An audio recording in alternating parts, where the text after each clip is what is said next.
नमस्ते चिल्ड्रन। कल हमने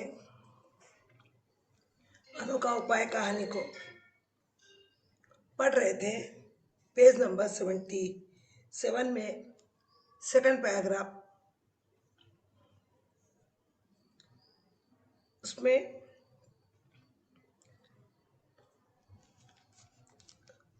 कुमार वर्मा ने सत्यसिंह से भेंट करने के और उनको जब उनके पास गए तो उन्होंने किस प्रकार से उनका आदर किया, सम्मान किया और कुमार वर्मा ने अपनी समस्या को उनके सामने रखा कि मैं आपकी प्रजा सुखी है, लेकिन मैं भी अपनी प्रजा को सुखी देखना चाहता हूँ। कृपया आप मुझे सुशासन की सलाह दीजिए। सुशासन यानी अच्छे शासन की। मैं भी आपके वैसा शासन करूँ, व्यवस्था करूँ राज की, ताकि प्रजा को कोई कष्ट न पहुंचे। अब इसी के साथ महाराज सत्यसेन ने पहले तो हितोपदेश के लिए मना कर दिया। हितोपदेश यानी किसी की भलाई के लिए दिया गया उपदेश। उन्होंने कहा कि मैं इस योग्य नहीं हूं, किंतु राजा कुमार वर्मा के अनुरोध पर उन्होंने कहा, नहीं महाराज, मुझे मजबूर मत कीजिए, मैं दोषी हूं। राजा कुमार वर्मा ने बहुत अनुरोध किया कि आपके शासन में आपकी प्रजा, आपकी शासन व्यवस्था बहुत ही सुचारू ढंग से है, तो मैं भी यही चाहता हूं, तो आप मुझे ये सलाह दीजिए। लेकिन सत्य सिंह सलाह देने के लिए उसने कहा कि मैं दोषी हूं और जो दोषी होता है उसे हितोपदेश करने का कोई अधिकार नहीं होता, क्योंकि मैंने ऐसी गलती कर ली तो मुझे अब किसी को उपदेश देने के लायक मैं नहीं हूं। अब वो आपको एक घटना सुनाता हूं। मैंने कौन सी ऐसी गलती की।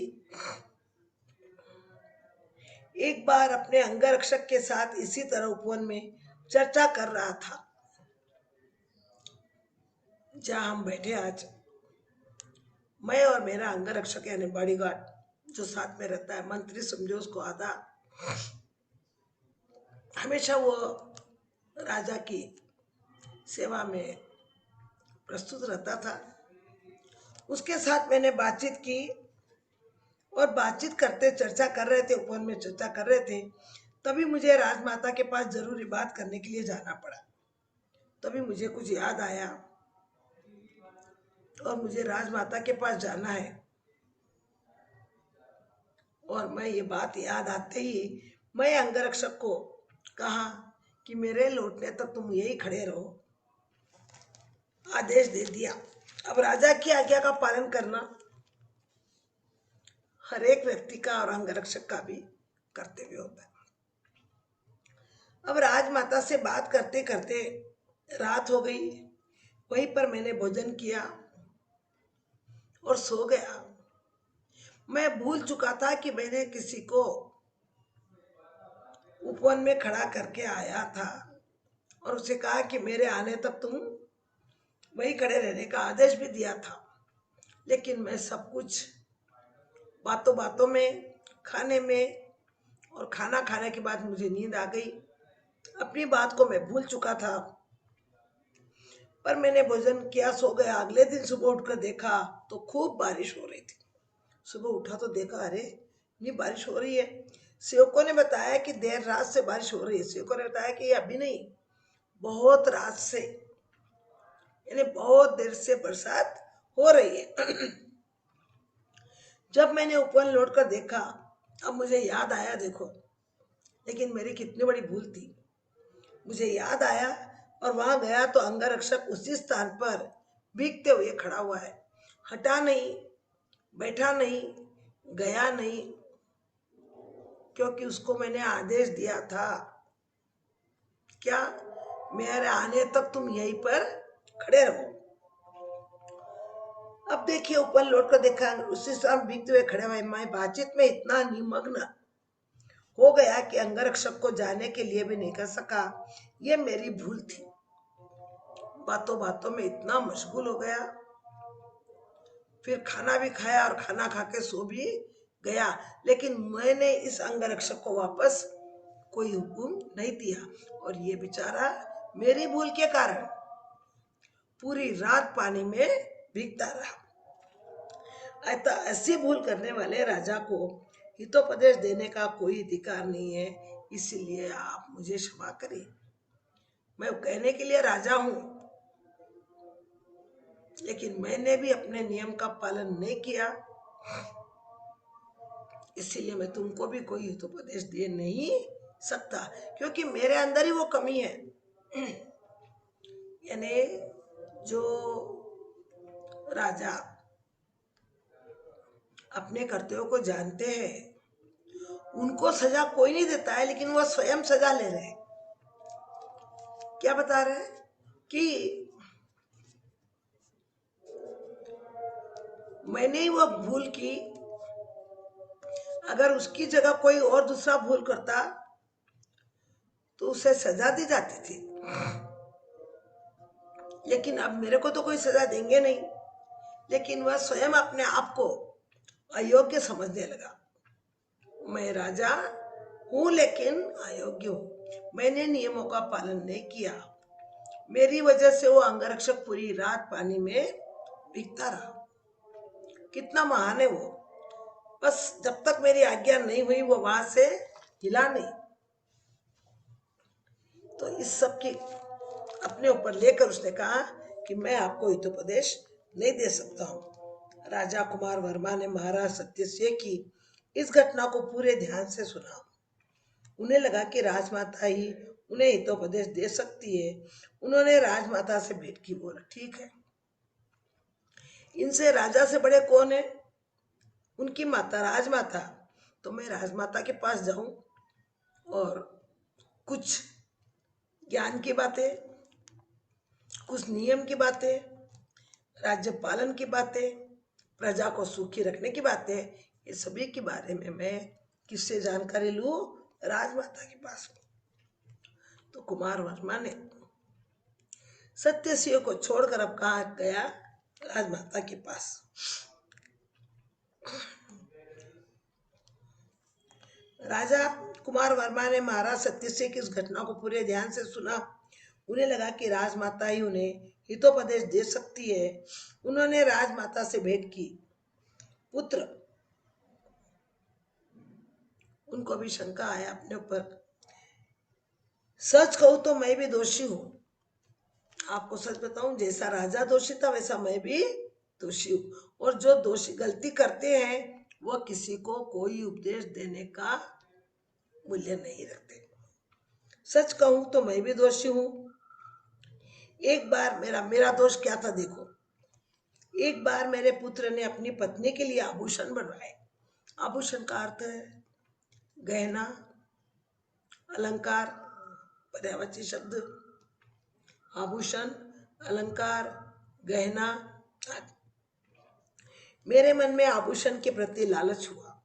देखो, मैं राजमाता होते हुए मुझे ऐसी भावना मन में लानी नहीं चाहिए, लेकिन फिर भी मैंने लालच किया। यदि मैं अपने पुत्र या बहू से जेवर मांगती तो वे कभी मना नहीं करते। ये मुझे मालूम है कि अगर उनके जेवर को मैं मांगती तो वो मुझे कभी मना नहीं करते। यदि मैं अपने जेवर मांगती तो कभी मना नहीं करते। एक राजमाता का जेवरों के प्रति आकर्षण होना दोष। पहले तो राजमाता को किसी अन्य चीजों पर, और वो तो मेरे ही पुत्र बहू थे, उनके जेवरों पर मैंने एक आशंका, मैंने आकर्षक किया, तो ये सबसे बड़ा पहला दोष। किसी दूसरे की वस्तु के प्रति लालच रखना भी गलत है। कुछ भी हो, बेटा हो तो क्या हुआ, चीज तो उसकी है। एक राजमाता को पराई वस्तु पर कभी भी लालच नहीं रखना चाहिए। ये मेरा दूसरा दोष। ऐसी भूल करने वाली मैं हितोपदेश करने के योग्य नहीं समझती। मुझे कोई कुछ नहीं बोलता है, लेकिन मेरी आत्मा, मेरा दिल गवाह है कि मैं हितोपदेश नहीं दे सकती।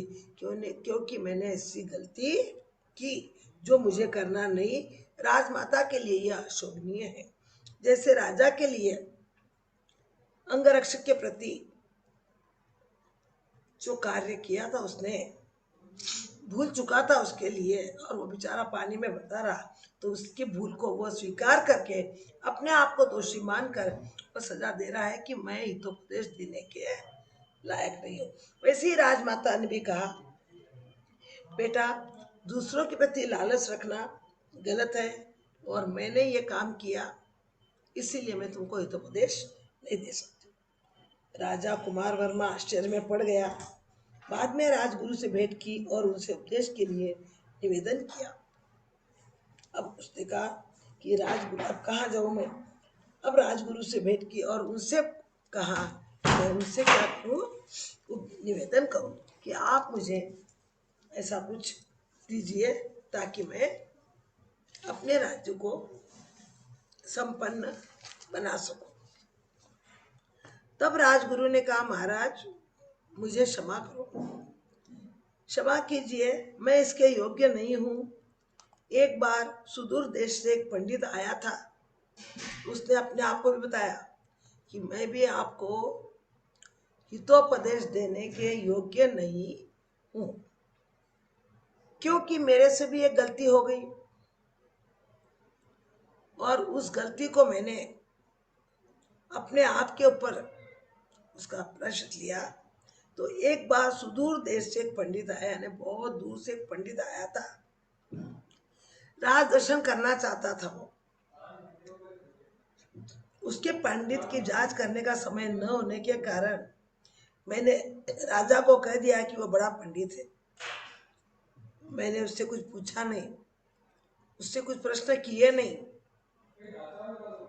सीधा जाके कह दिया राजा को, ये एक महापंडित है, बड़ा पंडित है।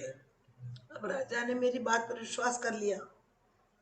राजा ने मेरी बात पर विश्वास कर लिया, और बड़ा पंडित है, उस पर 80 विश्वास रखते थे। पर मैंने उनके साथ क्या किया? विश्वासघात किया। इसीलिए उन्होंने पंडित को ढेर सारा इनाम, मुझ पर 80 विश्वास रखते थे, मैं जो बोला वो सुन लिए, और सीधा राजा ने उसको 80 में यानी ढेर सारा इनाम दे दिया। चलकर आगे चलकर मुझे पता चला कि वो पंडित केवल औसत है, औसत यानी बिल्कुल मामूली पंडित है। ऐसी भूल करने वाला मैं हितोपदेश के योग्य तो बताइए। जब राजा को मैंने झूठ मूठ कह दिया, परीक्षा न लेते हुए एक असीम औसत ज्ञान रखने वाले को मैं महापंडित बता दिया, और मेरे बातों पर विश्वास करके राजा ने उसे अनमोल उपहार दिया, तो बताइए, क्या मैं हितोपदेश देने के योग्य हूँ? नहीं। राजा कुमार वर्मा बड़ी सोच में पड़ गया। अब बोला, अरे, शक्ति सिंह ने कहा मैं योग्य नहीं हूँ, माता ने कहा, राजमाता ने कहा मैं योग्य नहीं हूँ, और राजगुरु भी कहते हैं मैं योग्य नहीं हूँ। सबको अपनी अपनी भूल गलती का एहसास है, और सब अपनी गलती को मान रहे हैं। ये बात तो बहुत बार सच होती है कि जो अपनी गलती को मान लेता है वो भविष्य में कभी भी दुखी नहीं होता है, ये ध्यान रखना। अब बताइए, राजा राजकुमार वर्मा बड़ी सोच में पड़ गया। तीनों घटनाओं से उसे सीख मिल गई। सीख यानी ज्ञान उनको मिला कि हमें छोटी सी छोटी भूल भी नहीं करनी चाहिए। यानी इतनी छोटी छोटी भूल को इन्होंने ये किया, तो हमें कभी भी छोटी से छोटी भूल भी नहीं करनी चाहिए। यदि हमने कोई भूल हो तो उसे सुधार लेनी चाहिए, जैसे इन लोगों ने सुधार लिया। इनको कोई कुछ नहीं बोल रहा है, लेकिन स्वयं अपनी गलती को क्या कर लिया इन लोगों ने, सुधार लिया।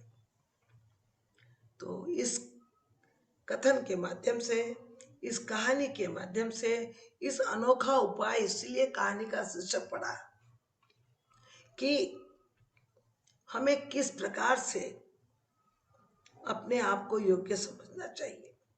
छोटी सी गलती भी किस प्रकार से हमारे मन को कचोड़ती है, और उसे तुरंत सुधार लेना है। राजा ने इस सीख का पालन किया, कुछ ही दिनों में उसका राज्य खुशहाल बन गया। उसको लगा कि मेरी कहीं न कहीं पर कोई गलती है, और इसी कारण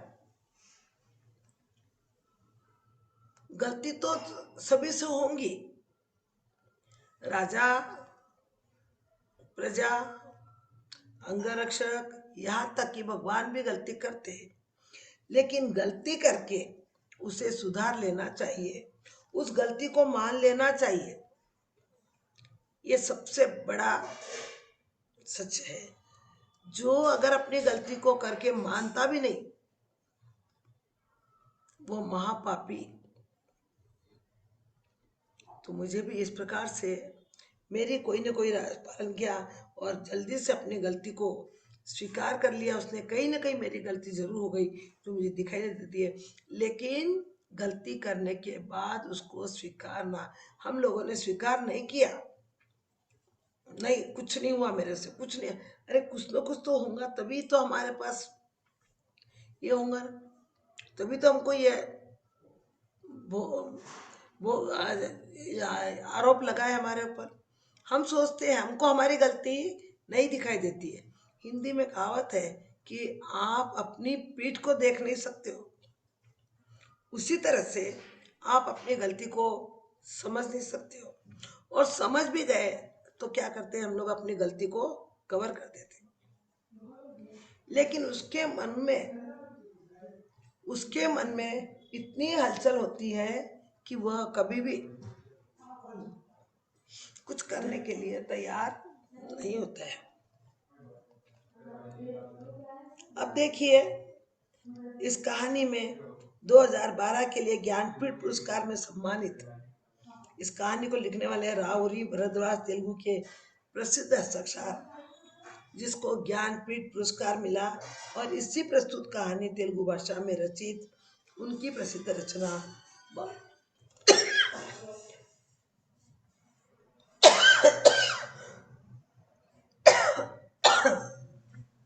बंगारू कुंदेलु की अनुदित रचना सोने का खरगोश से ली गई है।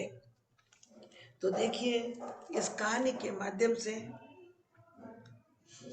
अनोखा उपाय कि कभी किसी चीज को कहाँ कुछ हुआ, ये देखने के लिए हमें पहले अपनी गलती को देख लेना चाहिए, और अपनी गलती को मानकर उसके तुरंत सुधार लेना चाहिए। यही हमारे जीवन के अंदर हितोपदेश दे सकती है। जो लोग अपनी गलती को मानता नहीं है, वह कभी जीवन में उच्च स्थान को प्राप्त नहीं करता है। इसी तरह से आपकी पाठ्य पुस्तिका का ये अंतिम पाठ आपके पाठ्यक्रम के अनुसार आज आपका ये सिलेबस, आपका ये पाठ्यक्रम संपूर्ण हुआ है। अब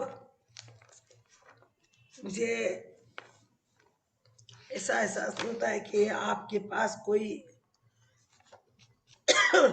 पाठ बचा हो सकता है एक लैंग्वेज में।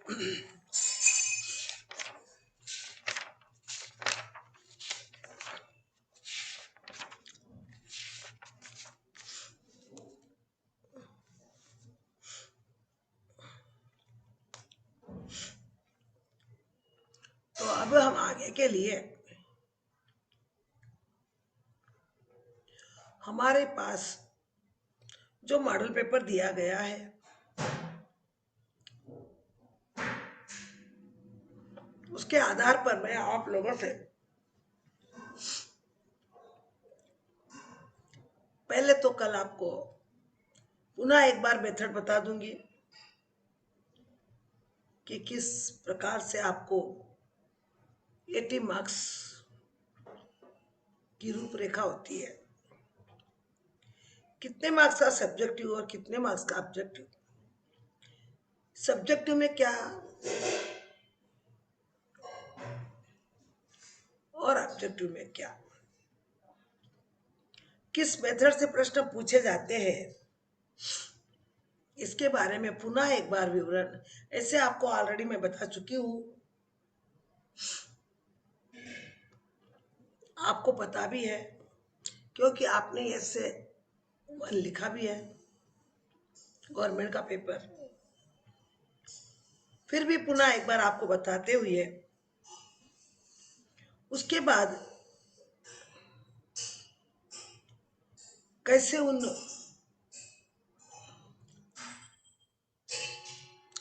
प्रश्न पत्र को आप विगतवार सीरियल नंबर वाइज अगर लिखोगे तो कर जांच करने वाले को भी अति सुविधा होती है। नहीं तो एक बिट्स का क्वेश्चन, एक बिट्स पे आपको 4 मेथड बताया गया है, तो उसका आपने एक बिट्स यहाँ लिखा, एक बिट्स बीच में और कुछ क्वेश्चन लिख दिया, उसके बाद उसका उसका आंसर लिखे। तो ये भी आपकी एक कला है, हमें विगतवार लिखना। तो देखने वालों को हमारी उत्तर पुस्तिका को देखते ही उसका दिल खुश हो जाता है। और आप देखिए उसी के अनुसार हम विगतवार करने से हमारी ये होती है। अभी इसके अंदर आपको क्वेश्चन दिया गया है,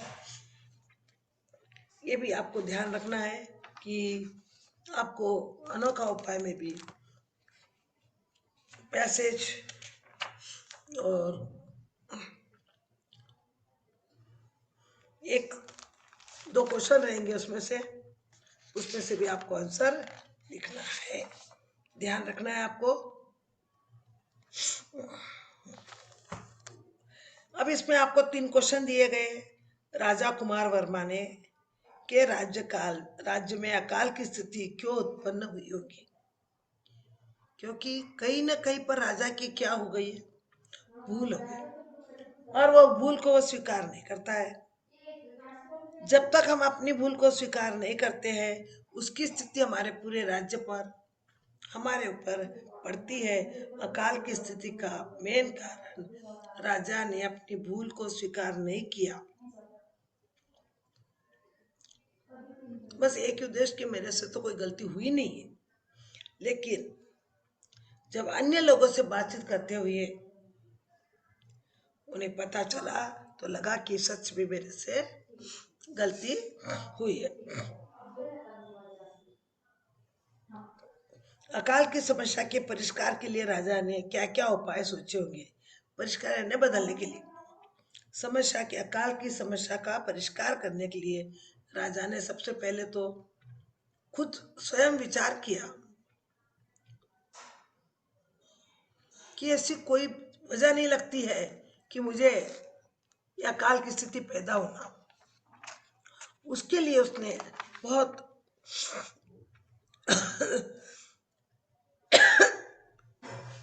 हरा भरा राज्य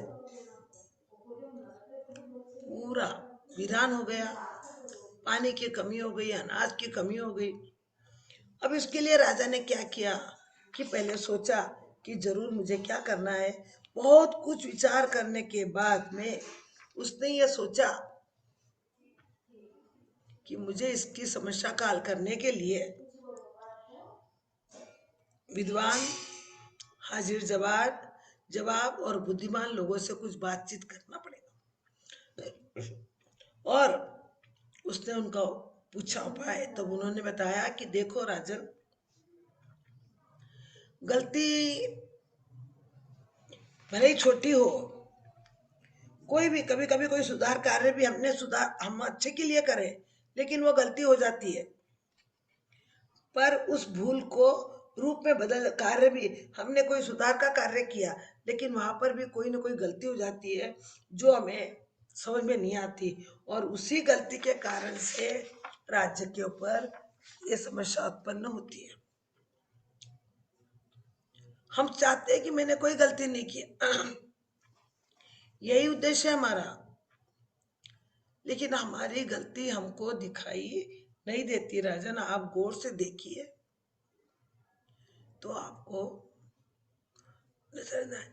ये सब राय देने पर और फिर उन्होंने कहा कि आप किसी पड़ोसी राज्य से सलाह लीजिए, उनका दिनचर्या देखिए, उनका कार्य देखिए कि उनके राज्य में यह खुशहाली है और हमारे राज्य में नहीं है, कारण क्या। तो इस प्रकार की राय देने के पर उपाय सोचे होंगे, पैसा के लिए राजा ने ऐसे उपाय सोचे। तो फिर वह सत्य से के पास गया, वहां से राज माता के पास गया, फिर राजगुरु के पास गया, तब कहीं जाकर उसको अपने आप की गलती महसूस हुई। ऐसे उसने क्या किया, उपाय सोचे। राजकुमार राजा कुमार वर्मा की जगह यदि तुम होते तो अकाल की समस्या से कैसे जूझते। ये क्वेश्चन का आंसर आपको अपनी उनसे देना है कि अगर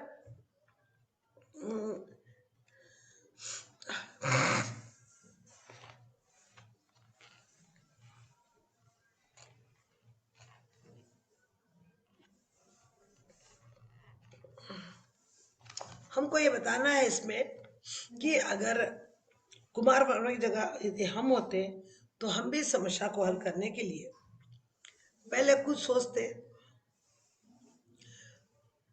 सोचने के बावजूद भी जब हमें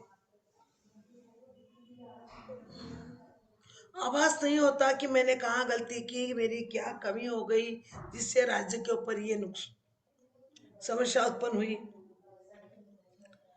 तो फिर हम भी और किसी अन्य से राय लेते, बड़े लोगों से राय लेते, बुद्धिमान लोगों के पास जाते, समझदार लोगों के पास जाते और इस अकाल की समस्या को हल कैसे करना है ये सुझाते। क्योंकि कभी भी किसी काम को करने के लिए, समस्या का समाधान करने के लिए वहां पर हमको छोटा बड़ा समझ कर नहीं करना चाहिए। जो अक्ल में बड़ा हो तो वह भले ही हम राजा और वो प्रजा है तो भी हम उसकी बात को स्वीकार करनी चाहिए। और मैं भी यही करता कि अकाल की समस्या में मैं अकेले सोचकर तो कुछ कर नहीं सकता, इसीलिए मैं भी उन सब की बातों को मानकर अपनी कहाँ भूल हुई इसको जानता और उस भूल को पूरा करने के लिए मैं तत्पर रहता और अपनी भूल के कारण से ही मैं उसको समाप्त करता हूँ। अब देखिए आप लोगों को, आपके पास यहाँ पर मुझे कम से कम 7 मॉडल पेपर दिए गए हैं आपके इस किताब में, और द्वितीय भाषा सुगंध में है लास्ट मिनट रिविजन। तो देखिए आप इसमें से हम लोग कुछ क्वेश्चन, पहले तो आपको आपका विचार, और पहली बात यह है कि आप लोगों का बहुत लकी है कि आप लोगों को बहुत सारा चॉइस है। आपको हाफ चॉइस से 4 क्वेश्चन लिखना है तो आपको 8 क्वेश्चन दिए गए हैं।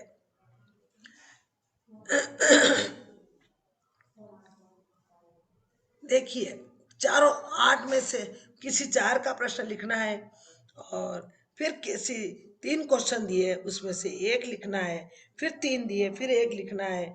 इस तरह से आपके प्रश्न पत्र में बहुत सारा चॉइस। इसीलिए मुझे लगता है कि शायद ही आपको किसी प्रश्न के लिए, किसी के लिए तो आपको नहीं आएगा। इस मॉडल पेपर में तो हमको सिर्फ जहां तक हो सके अपठित में सिर्फ पैराग्राफ ही दिया गया है, क्वेश्चन आंसर बहुत कम।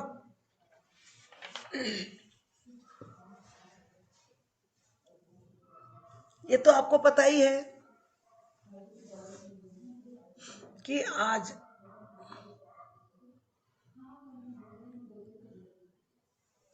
आप लोग इस ऑनलाइन क्लास को बड़ी रुचि के साथ सुनिए, ताकि हो सके इनमें आए प्रश्नों के उत्तर मैं आपको संक्षिप्तीकरण में बता दूंगी। और हो सकता, मुझे ऐसा आभास है कि आप इस उत्तरों को पढ़कर, सुनकर फाइनल एग्जाम में बहुत अच्छे से लिख सकोगे। लेकिन शर्त यही है कि आपको सभी ऑनलाइन क्लासेस ध्यान से सुनना है। अगर आपने, आप पास हो जाओगे जरूर, कोई बड़ी बात नहीं है आपके लिए, लेकिन अच्छे नंबरों में पास होना एक अच्छे विद्यार्थी के लक्षण होते हैं। इसीलिए आप ध्यान लगाकर जो प्रश्नों का उत्तर मैं आपको बता रही हूं, कितने शॉर्ट में कैसे मेन पॉइंट हमको उत्तर में देना है, उसका अगर आपको लक्ष्य रह गया तो जरूर आप अच्छे नंबरों में सबसे। इसके पहले तो हमारी हमारी एक तो पहले प्रश्नों को समझना, दूसरा लिखावट स्पष्ट होना, अच्छे अक्षर होना, त्रुटियों की कमी होना, और जो सार पूछा गया क्वेश्चन में उसका सार आंसर में आना होना। ये सब रहा तो निसंदेह आप ग्रेड 1 के मार्क्स ला सकते हो। लेकिन अगर लापरवाही की, निगलेक्ट किया, तो याद रखना हम इसको निगलेक्ट कर रहे हैं, पर ये हमारे भविष्य को निगलेक्ट कर रहा है। क्योंकि आज के इस युग में अंक की जो कीमत है, एक बार अगर आपके हाथ से पेपर चला गया, वापस दोबारा कोई भी बात को लेकर आप चेक नहीं कर सकेंगे। स्कूल में तो आप यहाँ नहीं तो बाद में आके भूल मिस्टेक सुधार लेते हो, लेकिन फाइनल एग्जाम में ये सब कुछ नहीं होगा। इसके लिए बच्चों, मैं आपसे उम्मीद रखती हूँ कि सभी ऑनलाइन क्लासेस सभी विषयों के ध्यान से सुनिए। इस भरोसे पर मत रहिए कि कैसे भी पास तो होंगे ही होंगे। पास होना अलग बात है, अच्छे मार्क्स लाना अलग बात है, ग्रेड में आना अलग बात है।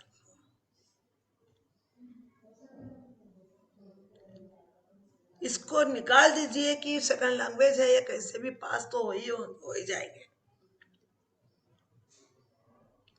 इस भावना को लेकर जो काम करता है, बस सबकी भावना ये रहना है कि मुझे ग्रेड 1 मार्क्स मिले, उसका हमें ध्यान पूरा रखना चाहिए।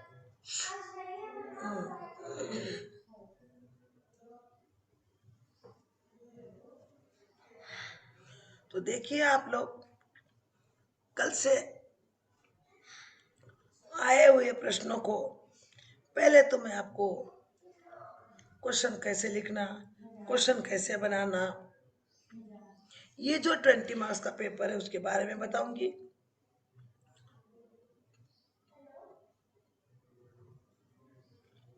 उसके बाद में आपको कुछ